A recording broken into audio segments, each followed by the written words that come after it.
Hello student, I am Manoj मुचुकुंडे।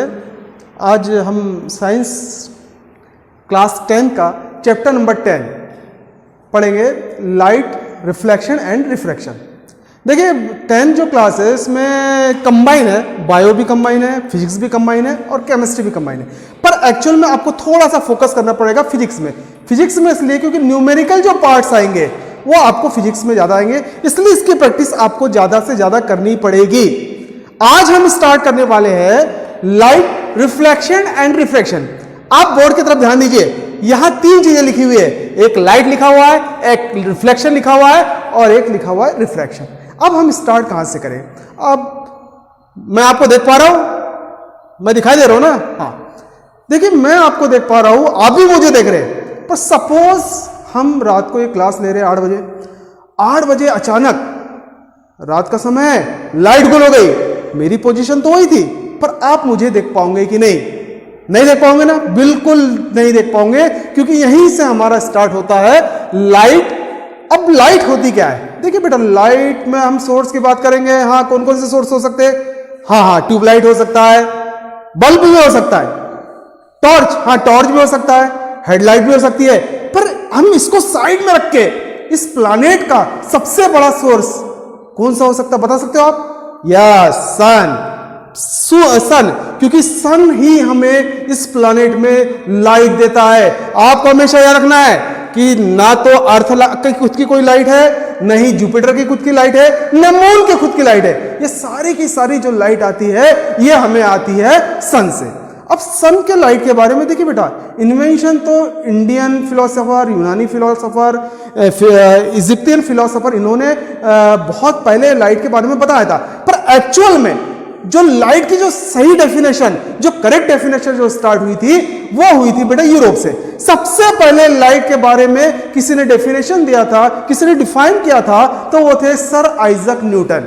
Newton ने ही बताया था, उन्होंने एक थ्योरी दी थी। हमको आज ज्यादा डिटेल में नहीं पढ़ना क्योंकि हम 10th क्लास पढ़े, पर आपको ये समझ में आना चाहिए कि लाइट क्या होती है। तो उन्होंने एक थ्योरी दी थी कि जो लाइट है ये स्ट्रेट लाइन में ट्रेवल करती है। अब लाइट क्या है तो आपको याद रखना चाहिए बेटा, लाइट नाम की कोई चीज नहीं होती है, रे ऑफ लाइट भी कोई चीज नहीं होती है। लाइट होती है एक एनर्जी, और लाइट की 2 प्रॉपर्टीज हम बोल सकते हैं, एक है एनर्जी और जो दूसरा है उसमें ट्रेवलिंग पावर है, वो ट्रेवल कर सकती है। उस ट्रेवल के लिए मीडियम की जरूरत नहीं है। हाँ, साउंड के लिए मीडियम की जरूरत होती है, पर लाइट के लिए कभी भी किसी मीडियम की जरूरत नहीं रहती है। उल्टा हम बात करेंगे तो वैक्यूम में लाइट की स्पीड सबसे ज्यादा होती है। लाइट की जो स्पीड होती है बेटा, इसको 2.999 into 10 to the power 8 ms-1 होती है। पर हम इसको अप्रॉक्स में लिख लेते हैं 3 into 10 to the power 8 ms-1। ये लाइट की स्पीड होती है, और सबसे ज्यादा जो लाइट की स्पीड होती है वो वैक्यूम में होती है। और जैसे जैसे एटमॉस्फेयर चेंज होते जाता है, लाइट की स्पीड भी चेंज होते जाती है। अब हम बात करते हैं कि एक्चुअल में लाइट होता क्या है।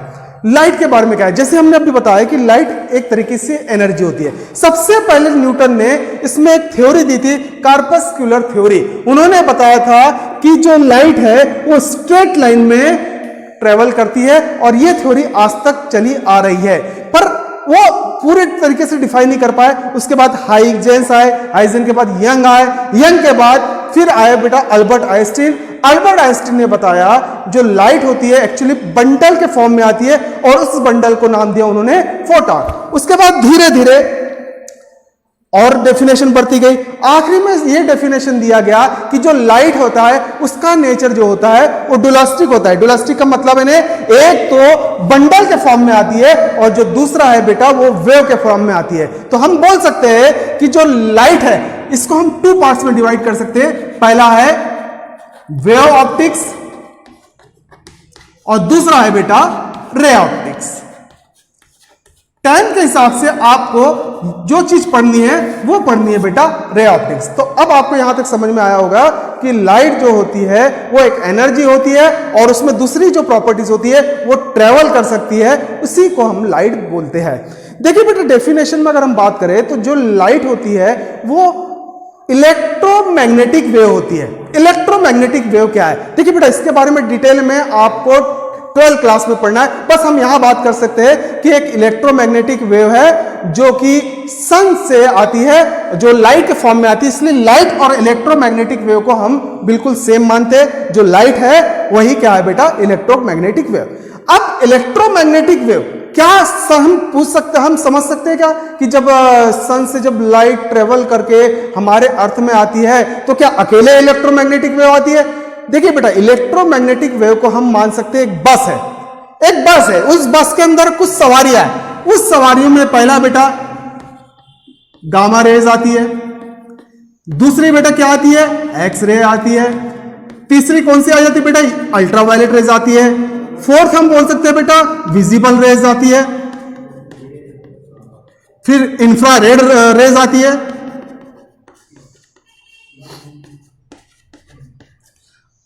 उसके बाद हम बेटा माइक्रो रे आती है, और साथ में आती है बेटा रेडियो वेव।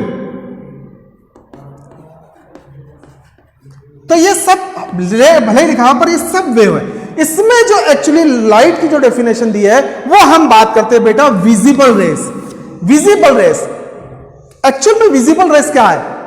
एक तरीके से ये जो है अल्ट्रा, जो आपकी इलेक्ट्रोमैग्नेटिक वेव है, एक बस है, उस बस में इतनी सारी सवारी भरी हुई है, इस सवारी में से हम जो लाइट को बोलेंगे वो बोलेंगे बेटा विजिबल रेस। यानी हम ये बोल सकते हैं कि जब विजिबल रेस जिसकी वेवलेंथ के बारे में हम लोगों ने क्लास 9 में पढ़ चुका है, जिसकी वेवलेंथ 400 नैनोमीटर टू 700 नैनोमीटर होती है, उसी को हमने बोला है ये लाइट है। ये क्यों लाइट है? देखिए, जब इलेक्ट्रोमैग्नेटिक वेव आती है तो हमें न तो गामा रेज दिखाई देती है, न एक्सरे दिखाई देती है, न अल्ट्रावायलेट रेज दिखाई देती है, न इंफ्रारेड दिखाई देती है, न माइक्रो दिखाई देती है, और न ही रेडियो वेव दिखाई देती है। हमें केवल और केवल जो दिखाई पड़ती है वो है विजिबल रेस, क्योंकि उनकी जो वेवलेंथ होती है वो 400 नैनोमीटर टू 700 नैनोमीटर होती है। जब कोई एनर्जी, जो लाइट एनर्जी है, जब हमारे आइज से वो स्ट्राइक होती है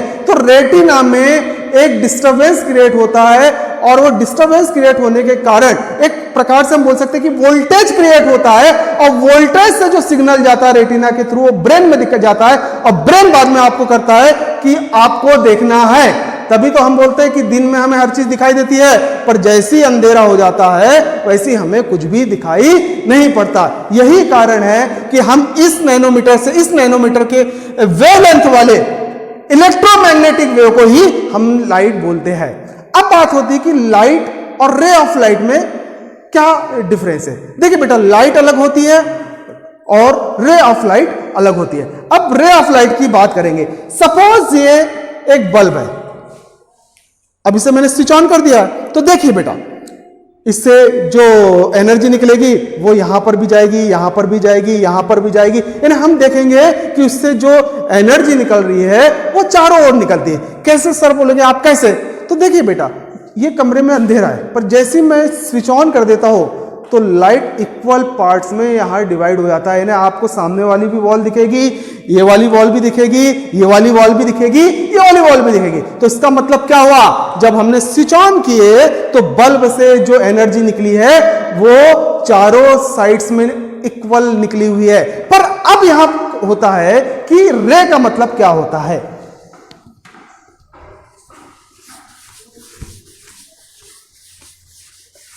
तो देखिए बेटा, सपोज ये एक बल्ब है, अब यहां ऑब्जर्वर खड़ा है।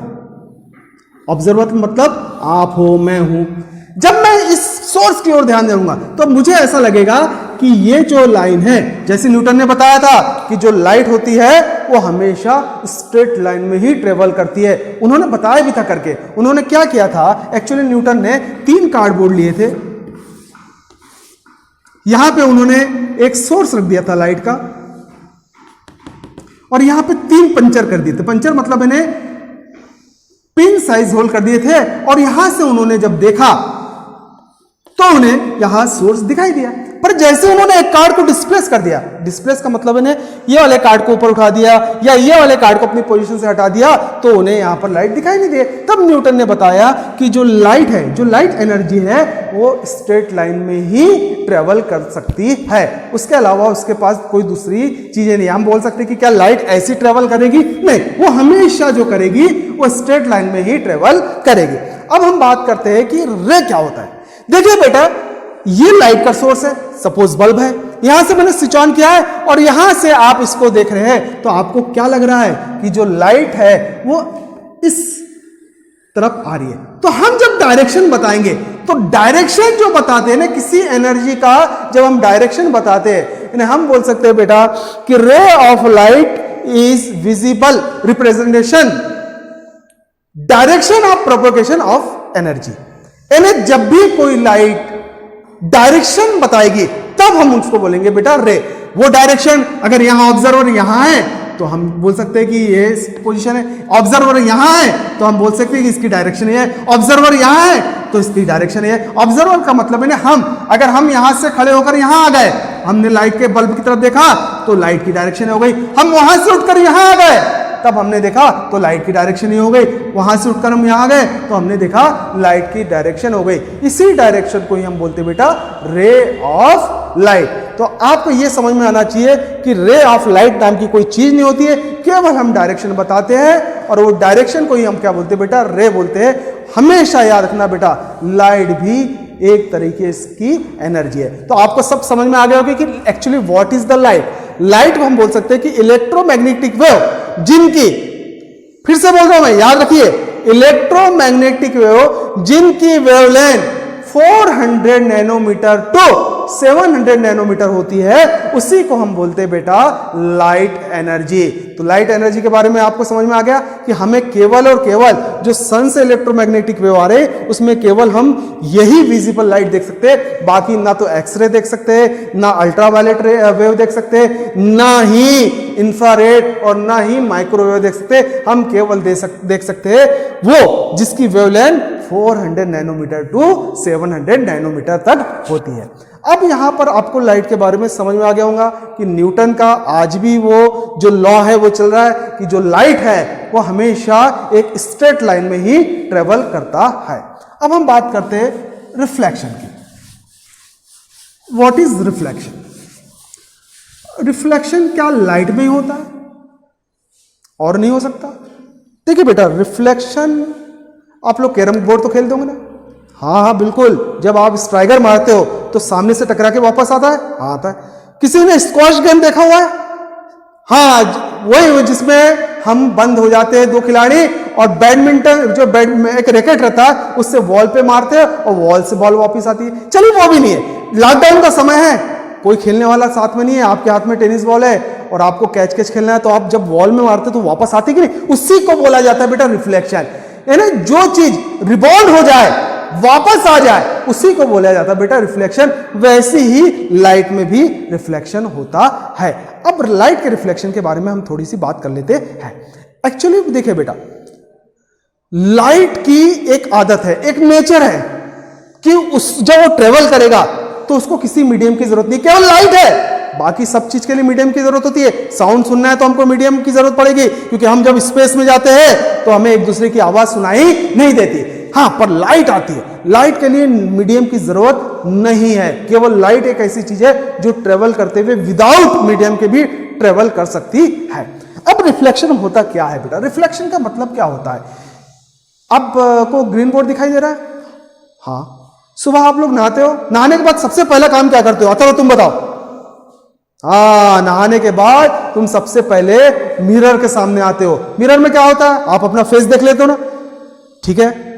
फिर एक और चीज बताए कि सपोज ये खिड़की है, इस विंडो के बाहर में नेहा खड़ी है, तो आपको दिखाई देगा कि नहीं? हाँ बिल्कुल देख सकते हो, क्योंकि वो मिरर नहीं है, वो ग्लास है। यहां मैंने आपके सामने 3 एग्जांपल दिए। एक पहला एग्जांपल कि आप ग्रीन बोर्ड देख पा रहे हो। दूसरा एग्जांपल क्या है? दूसरा एग्जांपल है कि सुबह सुबह जब नहाते हो तो हीरो बनने के लिए बिल्कुल पाउडर, कंघी कैसी होनी चाहिए, हेयर स्टाइल कैसा होना चाहिए, उसके लिए आप हमेशा क्या करते हो बेटा, मिरर देखते हो, वहां अपना फेस देखते हो। और तीसरा मैंने एग्जांपल दिया है कि विंडो के बाहर कोई खड़ा हुआ है तो आप उसको इजीली अच्छे से देख सकते हो। यहां तीन चीजें हो रही है।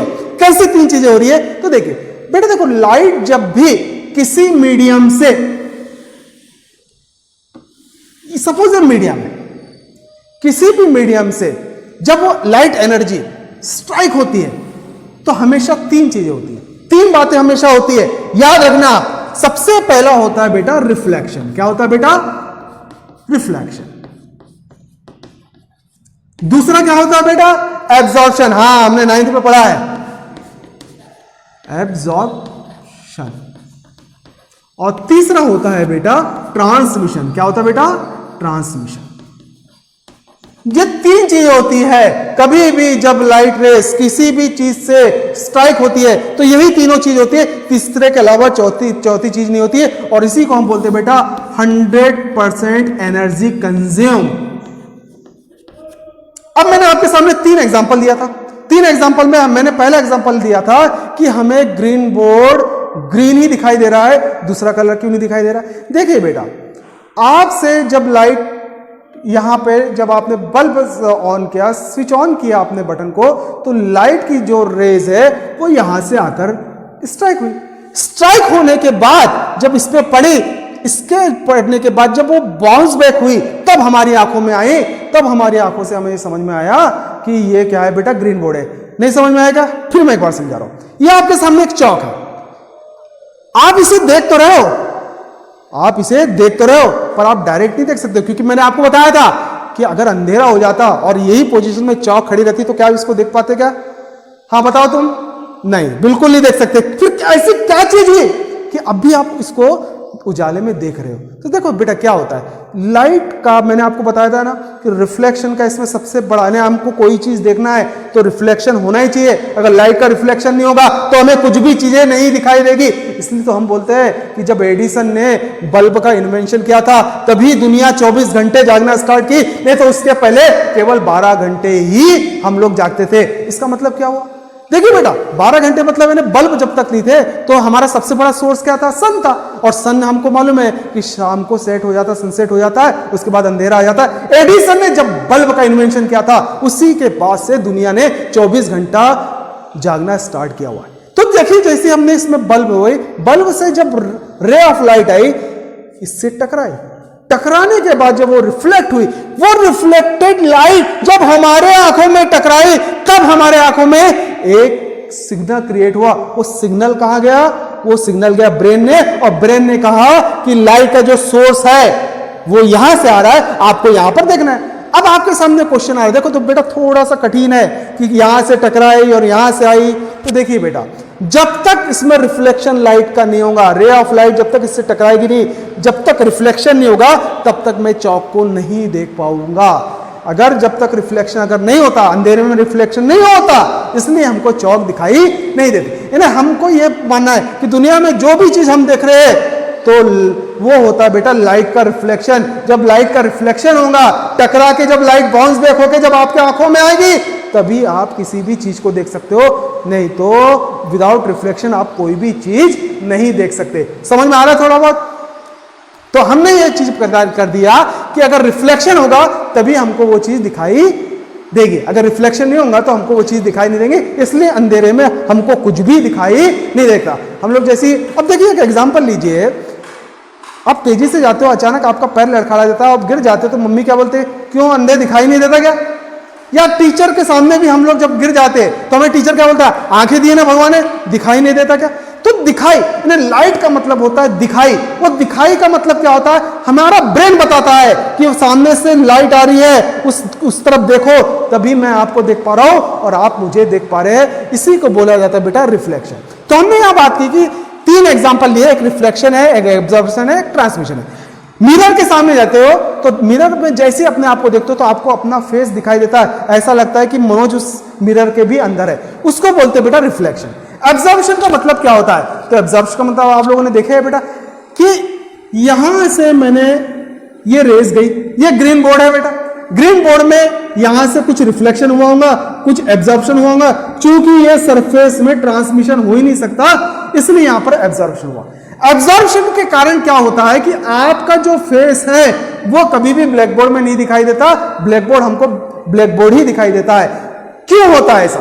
देखिए, कभी भी हमें अपना फेस देखना है तो ये 100% जो एनर्जी कंज्यूम हो रही है उसमें 90% के ऊपर अगर लाइट रे रिफ्लेक्ट होगी तभी हमें अपना फेस दिखाई देगा। पर यहां पर क्या हो रहा है कि ग्रीन बोर्ड में 90% रिफ्लेक्शन नहीं हो रहा है, इसमें मैक्सिमम क्या हो रहा है? एब्जॉर्प्शन हो रहा है, इसलिए हम इस ग्रीन बोर्ड में अपना चेहरा नहीं देख पाते। पर एक बात कीजिए कि अगर यही एक सिंपल ग्लास रहेगा तो क्या होगा? तो सिंपल ग्लास में क्या होगा? जब रेज यहां से स्ट्राइक होगी तो मैक्सिमम जो पोर्शन है वो ट्रांसमिटेड हो जाएगा और यहां से ना तो इसमें ज्यादा रेज रिफ्लेक्ट हो जाएगी और ज्यादा से ज्यादा रेज क्या हो जाएगी? ट्रांसमिटेड हो जाएगी। कम रेज रिफ्लेक्टेड रहेगी और थोड़ी सी रेज क्या हो जाएगी बेटा? एब्जॉर्ब हो जाएगी। इसलिए हम सिंपल ग्लास में आर पार देख सकते हैं। ये ट्रांसपेरेंट में होता है, इसलिए हम लोगों को यहां पर याद रखना चाहिए कि जब भी रेज किसी भी मीडियम से स्ट्राइक होती है तो तीन चीजें होती है, रिफ्लेक्शन होती है, एब्जॉर्प्शन होता है और ट्रांसमिशन होती है। ये तीनों चीजें होती है। हो सकता है किसी मीडियम में तीनों चीजें हो जाए, हो सकता है किसी चीज में ये दो चीजें हो जाए। पर याद रखना, वर्ल्ड में ऐसा कोई एग्जाम्पल नहीं है जिसमें हम बोल सकते हैं कि केवल और केवल रिफ्लेक्शन होगा या केवल और केवल एब्जॉर्प्शन होगा या केवल और केवल ट्रांसमिशन होगा। तो आप लोग हमेशा याद रखना, दुनिया में कोई भी ऐसा एग्जांपल नहीं है कि 100% या तो रिफ्लेक्शन हो जाए, 100% या तो एब्जॉर्प्शन हो जाए या 100% ट्रांसमिशन हो जाए। कोई ना कोई दो चीजें हो सकता है, किसी मीडियम में तीनों चीजें हो जाए, किसी मीडियम में दो ही चीज हो जाए। हमको यहां पर आपके 10th में पढ़ना है रिफ्लेक्शन और ट्रांसमिशन के रिफ्लेक्शन का रिलेशन रिफ्लेक्शन से ही है और जो ट्रांसमिशन का रिलेशन है वो रिफ्रैक्शन से। हम धीरे धीरे जब पढ़ेंगे तो हमें समझ में आ जाएगा। अब हम आगे चलते हैं कि एक्चुअल में रिफ्लेक्शन कितने टाइप के होते हैं। तो हम बोल सकते हैं बेटा रिफ्लेक्शन 2 टाइप्स होते हैं। आप बोलोगे सर कैसा? चलिए फिर से हम बात करते हैं। सपोज एक मीडियम है, यहां पर एक मैंने लाइट का सोर्स दे दिया, यहां से रेस यहां पर स्ट्राइक, ठीक है। अब इससे आपको एग्जांपल समझना है, एग्जांपल समझना, मैं आपको आगे समझाऊंगा क्योंकि हमें क्या बात करनी है अभी, रिफ्लेक्शन। तो रिफ्लेक्शन 2 टाइप्स होते हैं, एक रेगुलर रिफ्लेक्शन होता है और एक होता है इररेगुलर रिफ्लेक्शन। सपोज यहां से लाइट यहां पर टकराए, अब मैंने आपको बताया कि ये जो मीडियम है ये हमारा मिरर है, ठीक है। एक रेज ऐसी टकराई, एक रेज ऐसी आई और एक रेज ऐसी आई। अब क्या हुआ, ये स्ट्राइक होने के बाद ये ऐसी चली गई, ये स्ट्राइक होने के बाद ये ऐसी चली गई, ये स्ट्राइक होने के बाद ऐसी चली गई। इसका मैंने यहां पर डायरेक्शन दे दिया और ये हमारा डायरेक्शन। हाँ, डायरेक्शन के बारे में आपको मैं बता दूं कि आप जब तक ये चैप्टर पढ़ेंगे आपको ये डायरेक्शन शो करना है, क्योंकि आप जो पढ़ रहे हो वो रे ऑफ लाइट पढ़ रहे हो। तो हमेशा याद रखना कि जब भी आपका जो चैप्टर नंबर 10 चलेगा आपको ये पोजीशन बतानी पड़ेगी, डायरेक्शन बताना पड़ेगा लाइट का। अगर आपने डायग्राम में डायरेक्शन नहीं बताया तो पूरा डायग्राम क्या हो जाएगा बेटा, गलत हो जाएगा और आपके मार्क्स कट जाएंगे। इसलिए हमेशा आपको याद रखना है कि जब तक चैप्टर नंबर 10 चलेगा तब तक आपको ये शो करना पड़ेगा। इस शो का मतलब क्या होता है, डायरेक्शन शो करेंगे। अब यहां पर क्या हुआ कि ये तीनों रेस यहां से स्ट्राइक हुई और वापस चले। यहां से जब आपने इसे देखा तो आपने देखा कि ये जो सोर्स है वो हमें यहां दिखाई दे रहा, समझ में आ रहा है? होता है ना ऐसा कि आपके सामने मिरर रखा हुआ है, आप खड़े, आपके बाजू में एक टेबल रखा है, तो आप मिरर में टेबल देख सकते हो कि नहीं? हाँ, बिल्कुल देख सकते हो। वैसे यहां हुआ कि मैंने जब ऑब्जर्व किया तो ऑब्जर्व में मुझे ये सोर्स दिखाई दिया। तो इसको बोलते बेटा रेगुलर रिफ्लेक्शन। क्या बोलते बेटा इसको? Regular reflection. अब हम बात करते हैं बेटा ग्रीन बोर्ड की। किसकी बात करते हैं बेटा? ग्रीन बोर्ड की।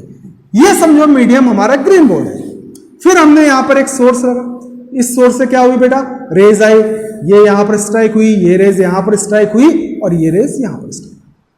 अब क्या हो गया कि हम मिरर के सामने जाते हैं तो हम खुद को देख सकते हैं, पर जब ग्रीन बोर्ड के सामने खड़े हुए तो यहां पर हमारा फेस नहीं दिखाई दिया, जबकि दोनों चीजें, इसमें भी रिफ्लेक्शन हो रहा है और इसमें भी रिफ्लेक्शन हो रहा है। पर यहां क्या फर्क हुआ? देखिए बेटा, यहां फर्क हुआ कि जब ये डायरेक्ट जो रे का डायरेक्शन इस ओर था तो इसने अपना पैटर्न चेंज नहीं किया। स्ट्राइक होने के बाद जैसी रेज आई थी वैसी ही उसी पैटर्न से ये रेज बाउंस बैक हो गई, पर यहां पर पैटर्न चेंज हो गया। यहां पर क्या हुआ कि ग्रीन बोर्ड ने सबसे पहले इसको क्या कर दिया बेटा, एब्जॉर्ब कर लिया, अपने पास रख लिया, और अपने पास रखने के बाद में उसने उसको रिफ्लेक्ट किया। पर उसने क्या किया बेटा, पैटर्न चेंज कर दिया। क्या चेंज कर दिया बेटा? और जब आपने ऑब्जर्व किया यहां से तो आपको यहां पर अपना फेस दिखाई नहीं दिया, आपको यहां पर ये बोर्ड दिखाई दिया। तो इसको बोलते हैं बेटा डिफ्यूज्ड रिफ्लेक्शन या इररेगुलर रिफ्लेक्शन। तो आपको समझ में आ गया? अगर रेगुलर रिफ्लेक्शन होगा तो हम अपना चेहरा देख सकते हैं, और अगर इररेगुलर रिफ्लेक्शन होगा तो अपना चेहरा नहीं देख सकेंगे। अब इसमें बात आती है कि ऐसा क्या हुआ कि यहां पर हमने अपना फेस देख लिए और यहां पर हमें हमारा फेस दिखाई नहीं दिया। तो देखो बेटा, रेगुलर रिफ्लेक्शन में ये जो सरफेस है बेटा, इसको बोला जाता है बेटा ऑप्टिकली प्लेन। और बाद में इसी ऑप्टिकली प्लेन को नाम दे दिया गया मिरर। तो मिरर और ऑप्टिकली प्लेन दोनों सेम है। जब हम ग्लास की बात करेंगे तब हम इसकी बात करेंगे तो जो इसके मॉलिक्यूल्स रहते हैं वो स्ट्रेट लाइन में रहते हैं। क्या रहते हैं बेटा? स्ट्रेट लाइन में रहते हैं। इसलिए जब भी कोई रेस यहां पर स्ट्राइक होगी इस मॉलिक्यूल्स, तो ये मॉलिक्यूल विदाउट चेंजेस पैटर्न वो वापस उसको बाउंस बैक कर देगा। तो ऑप्टिकली जब प्लेन होगा तो हमें हमारा चेहरा दिखाई देगा। पर यहां जब हम माइक्रोस्कोप से देख रहे हैं ग्रीन बोर्ड में, तो जो इसके मॉलिक्यूल्स है बेटा ये स्ट्रेट लाइन में नहीं है, ये ऐसे है। इसके कारण क्या हो रहा है बेटा, जब भी स्ट्राइक हो रही है लाइट रे तो उसका पैटर्न क्या होते जा रहा है बेटा, चेंज होते जा रहा है। इसलिए ग्रीन बोर्ड में हमें अपना फेस दिखाई नहीं देता। यहां तक समझ में आ गया आपको? तो हम बात कर रहे थे बेटा कि लाइट क्या है, रिफ्लेक्शन कितने टाइप्स के होते हैं। तो हमें यह भी पता चल गया कि जो रिफ्लेक्शन रहते हैं वो 2 टाइप्स रहते हैं, एक रेगुलर रिफ्लेक्शन और इररेगुलर रिफ्लेक्शन। हमको जो पढ़ना है वो पढ़ना है बेटा रेगुलर रिफ्लेक्शन। और आप लोग हमेशा याद रखना बेटा कि ऑप्टिकली प्लेन को ही हम क्या कहते हैं बेटा, मिरर कहते हैं। दादा, ऑप्टिकली प्लेन को ही हम क्या कहते हैं बेटा, मिरर कहते हैं। Thank you. समझ में आया? कोई प्रॉब्लम आप लोगों को? ठीक है, इसको